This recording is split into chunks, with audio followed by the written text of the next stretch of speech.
अस्सलामुअलैकुम my social media family. उम्मीद करती हूँ कि आप सब लोग हिफ्ज़-ओ-अमान से होंगे और कल से लेकर अब तक जो हालात हैं मुल्क के, वो जितने कुशीदा रहे हैं, जिस तरह से तोड़ फोड़ की गई है, जिस तरह से सब कुछ हुआ है, वो सब कुछ आप लोगों के सामने है। और ख़ास तौर पे हम लोग जिन एरियाज़ में रहते हैं वो पोश एरियाज़ हैं लाहौर के। और आप यकीन करें कि हमारे पूरे एरियाज़ की लाइट को ऑफ़ कर दिया गया था, इंटरनेट को ऑफ़ कर दिया गया था, वरना शायद अब तक मैं आपके सामने 4 से 5 व्लॉग्स बना चुकी होती, बनाए भी थे लेकिन वो आप तक नहीं पहुँच सके। खैर, अब मैं कुछ और ताज़ा तरीन खबरें लेकर आपकी खिदमत में हाजिर हो गई हूँ, जिसके बारे में शायद आपको अंदाज़ा नहीं है, लेकिन हम जितने भी जर्नलिस्ट का ग्रुप था वो बना हुआ था और हम लोग अपडेट करते जा रहे थे एक दूसरे को।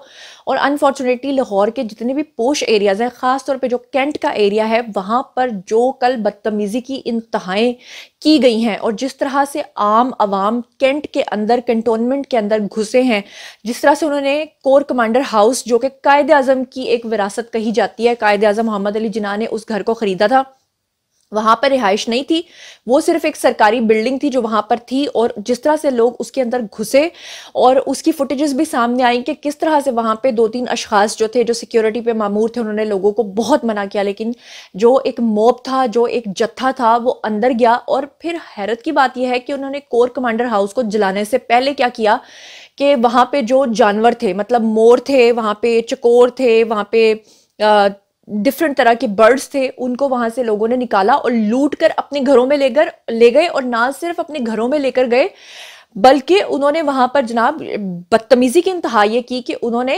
जब कोई फुटेज बनाता था तो कहते थे ये हमारे टैक्स का पैसा है, हम ये सब कुछ लूट के जा रहे हैं। यहां तक कि कोर कमांडर हाउस का जो किचन है, वहां का जो फ्रीजर और फ्रिज है, उस तक को लूट लिया गया।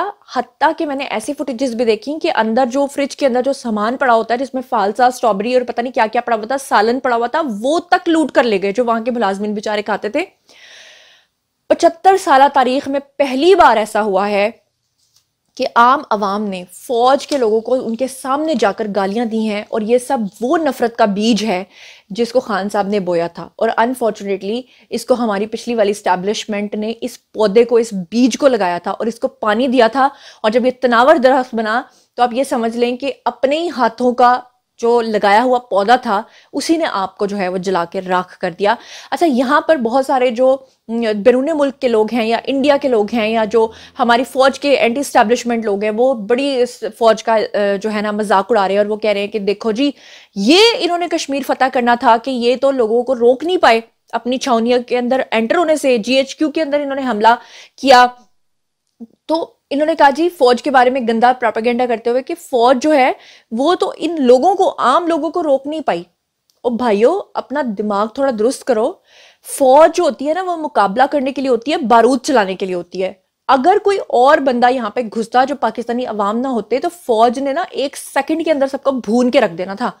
लेकिन फौज के आला अफसरान ने अपने तमाम जो नीचे मातहत लोग थे, उन सबको इंस्ट्रक्ट किया हुआ था कि पाकिस्तान के अवाम के ऊपर हाथ नहीं उठाना। सोचिए कि जिस तरह से कल ये जत्थे ने, मॉब ने ये सब कुछ किया, अगर वो कोर कमांडर हाउस के अंदर या जीएचक्यू के अंदर जाते तो आपने देखा होगा फुटेजेस के अंदर कि वहां पर कोई बंदा बशर नहीं खड़ा था, कोई रेजिस्टेंस नहीं थी, किसी ने उनको नहीं रोका था। इसीलिए इन रोका था कि अगर वो बदले में डंडा भी चला देते ना, तो इन्होंने रोना पीटना शुरू कर देना था कि हाय, अपनी ही फौज ने अपने ही लोगों के ऊपर जो है जुल्म सितम के पहाड़ ढा दिए, हाय अपनी ही फौज ने ये कर दिया। अभी भी 1-2 बंदा मरा है तो वो किस तरह से कह रहे हैं कि स्ट्रेट फायरिंग की है। अब यहाँ पर मैं आपको बता दूं कि जो रात गुजरी है, ये रात ऐसे ही रात नहीं गुजरी है, ये एक कयामत गुजरी है। ये एक माइंडसेट, ये एक गंदी नस्ल तैयार हो चुकी है जो अनफॉर्चुनेटली मेरे एज फेलोज हैं, जो हमारे इर्द गिर्द हैं, जो खुद यूथियानी जोम्बी बन के फिर रहे हैं और हमारी ही फौज को गालियां देते हैं। मुझे, मेरी आंखों में आंसू आ गए वो फुटेजेस देखकर, जहां पर एक लड़का कैंट के अंदर, एक बोर्ड लगा हुआ था, कैंट के अंदर जगह जगह बोर्ड्स लगे हुए हैं, उस बोर्ड के ऊपर कलमा लिखा हुआ था और वो कलमे के ऊपर डंडे बरसा रहा था। वो ऐसा कोई, माजरत चाहती हूँ कि गाली मेरे मुंह में आ रही है, कि ऐसा कोई कुत्ते का बच्चा था, कुत्ते का बच्चा ही था ना, कि जिसको इतना नहीं पता कि मुल्क बाद में आता है, अवाम बाद में आते हैं, पहले हमारा मजहब है, तुम कलमे के ऊपर डंडे बरसा रहे हो। ठीक है, वहां पर एक लड़की और एक खातून को मैंने देखा जो पुलिस के आगे आकर अपने गले से दुपट्टा उतार के वहां पे फेंक रही थी और पुलिस को कह रही थी कि आओ आओ। और जब पुलिस उसको खींच के लेके गई तो रोना शुरू कर दिया कि हाय मुझे खींच के ले गए, हाय मेरे बाल खींचे, हाय मुझे दर्द हो गई। तो तुम्हें दर्द हो रही थी तो तुम घर से निकली क्यों थी? मुझे तो ये समझ नहीं आता, इस तरह की आंटियों को ये अंकल्स, इनके घरों के, इनके वालदैन, इनके भाई, क्या उनकी गैरत मर जाती है? वो इनको जाने कैसे देते हैं बाहर? और ये कौन सा जिहाद करने निकले थे, ये क्या करने निकले थे, ये मेरी समझ से बाहर है। यानी कि अपने ही अवाम को आज खान साहब की सबसे बड़ी विश पूरी हो गई। जो वो कर रहे थे ना, जो इतने अरसे से हम आपको बता रहे थे, उनका वो एजेंडा पूरा हो गया। आज अमेरिका कह रहा होगा कि वाह, आज इंडिया ने ये सारी रिपोर्टिंग की कि आज तक हम अंदर घुस के फौज के खिलाफ ये सब कुछ नहीं कर सके, जो इमरान खान ने टास्क पूरा कर दिया। अपने लोगों के दिलों में जब आप इतना जहर भरेंगे फौज को लेके, जब आप गिरफ्तारी से पहले अपना एलानिया और एलामिया जारी करेंगे और आप ये कहेंगे कि जनरल फैसल नसीर की वजह से ये हो रहा है, जनरल बाजवा की वजह से ये हो रहा है, जनरल आसिम मुनीर की वजह से ये हो रहा है, तो जब आप लोगों के अंदर जहर भरेंगे तो जाहिर बात है कि जहर भरेंगे तो जहर ही बाहर निकलेगा। और मैं आपको बता दूं कि जो रात गुजरी है, इसके अंदर जितने भी ये लोग थे जिन्होंने तोड़फोड़ की है, चाहे वो खवातीन है चाहे वो मर्दो हजरात हैं, उनमें से कईयों को गिरफ्तार कर लिया गया है, कईयों को गायब कर दिया गया है। तकरीबन 80 के करीब लोगों को गिरफ्तार किया गया है। और ये बात याद रखिएगा कि जिसने अपनी फुटेज बनाई है, चाहे वो मोर चोरी कर रहा था, चाहे वो आग लगा रहा था, चाहे वो डंडे बरसा रहा था, चाहे वो फौज को गालियां दे रहा था, यहां तक मेरा दिल इतना दुखा कि हमारे जो शोहदा हैं, कैंट के अंदर डिफरेंट चौक बने हुए हैं, उसमें हमारे शोहदा की तस्वीरें थी, इन्होंने शोहदा की तस्वीरों के ऊपर डंडे बरसाए। जहां जहां फौजियों के जो स्टैचूज बने हुए थे, इन्होंने उसके ऊपर डंडे बरसाए। तो याद रखिएगा कि एक एक की शक्ल को सीटीडी जो है और जो नई टेक्नोलॉजी है उसके तहत जो है वो गिरफ्तार किया जाएगा। और जितनों के भी सॉफ्टवेयर अपडेट होंगे, ये आप देखिएगा, ये मैं आज आपको कह रही हूँ, ये सब माफिया मांगेंगे, कहेंगे कि उस वक्त हमें इश्तियाल अंगेजी के ऊपर उकसाया गया था, हमें टास्क दिया गया था, हमने ये कहा था, हमने ये किया था, हमें माफ कर दिया जाए। उस वक्त इनके मुंह से ना फिर जो जिहाद कर रहे थे ना, फिर इस तरह की बकवास निकलेगी। माजरत चाहती हूँ, मेरा दिल बहुत दुखा हुआ है अपनी एस्टैब्लिशमेंट के खिलाफ, अपने ही लोगों को खान साहब ने जिस तरह इस्तेमाल किया है। बहुत आंखों से आंसू आए हैं मेरे। बहरहाल, अब यहां पर मैंने आपके साथ कुछ और चीजें शेयर करनी है। फवाद चौधरी के बारे में कहा जा रहा है कि कुछ ही देर के अंदर, शायद जब तक आप ये वीडियो देखें, उनको गिरफ्तार कर लिया जाएगा। शाह महमूद कुरैशी को करना था गिरफ्तार, लेकिन अभी तक गिरफ्तार नहीं किया गया, लेकिन कर लिया जाएगा। और यहाँ पर कुछ और मजीद खबरें हैं जो मैंने आपके साथ शेयर करनी है, जो आप तक पहुंचाना जो है वो बेहद ज़रूरी है, वो मैं आपके साथ शेयर कर लेती हूँ। ये एक तस्वीर आपके सामने है जिसमें हुसैन नवाज को जब गिरफ्तार किया गया था तो खान साहब की गवर्नमेंट थी, और खान साहब ने अपना स्पेशल असर और रसूख इस्तेमाल करके जिस तरह से हुसैन नवाज की तजलील की थी, उन्होंने इनका मजाक उड़ाया था और इनकी तस्वीरों को सोशल मीडिया पे लीक किया था। तो जैसा आप करते हैं वैसा आप भरते हैं। वैसे ही अब खान साहब की तस्वीरें आ रही हैं जिस तरह से परेशान होकर बैठे हुए हैं। और साथ ही मैं आपको बता दूं कि पीटीआई के जितने भी रहनुमा हैं जिन्होंने खान साहब की गिरफ्तारी के फौरन बाद खुद तो अंडरग्राउंड हो गए, खुद तो घरों के अंदर छुप के बैठ गए और लोगों को तरगीब देते रहे कि बाहर निकलो, अगर आज नहीं निकलोगे तो कब निकलोगे, और लूट मार करो, तो उनके घरों पे छापे पड़ना शुरू हो गए हैं। फवाद चौधरी का, जैसे कि मैं आपको बता चुकी हूँ कि मुमकिन गिरफ्तारी जो है वो अमल में, जब तक हो सकता है वीडियो आप देखें, अमल में आ चुकी होगी। और सुप्रीम कोर्ट के बाहर पुलिस ने जो है वो पोजीशन संभाल ली है। दफा 144 जो है वो नाफिज हो गई है। रैलियों के ऊपर पाबंदी लग चुकी है 2 दिन के लिए लाहौर के अंदर। यहाँ पर मैं आपको एक और बात बता दूं कि फौज ने अपना जो सारा इंतजाम है वो संभाल लिया है। इसके अलावा मैं आपको बता दूं कि गुजरांवाला के अंदर पीटीआई के जो एहतजाजी मुजाहिरीन हैं उनके खिलाफ 3 थानों में मुकदमात दर्ज हो चुके हैं। और ये मुकदमात किस लिए दर्ज किए गए हैं, इन्होंने कैंट सदर के अंदर और सब्जी मंडी के अंदर जो इन्होंने फायरिंग की, असलहा और अमलाक को नुकसान पहुंचाया, ये जो इन्होंने तोड़ फोड़ की है, ये सारा जो है ये दहशत गर्दी की दफात में अब शामिल होगा। और आप देख लीजिएगा कि अब इमरान खान की जमात को कल अदम करार दे दिया जाएगा। खान साहब की जमात का वो हाल होगा जैसा एक जमाने में एक उंगली के इशारे पे एमक्यूएम के पूरा कराची बंद कर दिया जाता था, और आज वो एमक्यूएम बेनामो निशान है। बिल्कुल इसी तरह से पीटीआई का नामो निशान मिट जाएगा। यहाँ पर मैं आपको बता दूं कि इमरान खान और इनकी इमा पर, इनके वज़रा के ऊपर जिस तरह के दहशतगर्दी के मुकदमात जो हैं वो दर्ज किए जाएंगे। और साथ में इनकी जो मकामी क़यादत है, कौमी और सूबाई असम्बलियाँ, उनके टिकट होल्डर समेत मालूम अफराद को इसमें नामजद किया जाएगा। और आप देखेंगे कि अब ये जमात जो है ये इलेक्शन नहीं लड़ सकेगी। इन्होंने अपने पैरों पे खुद कुल्हाड़ी मारी है।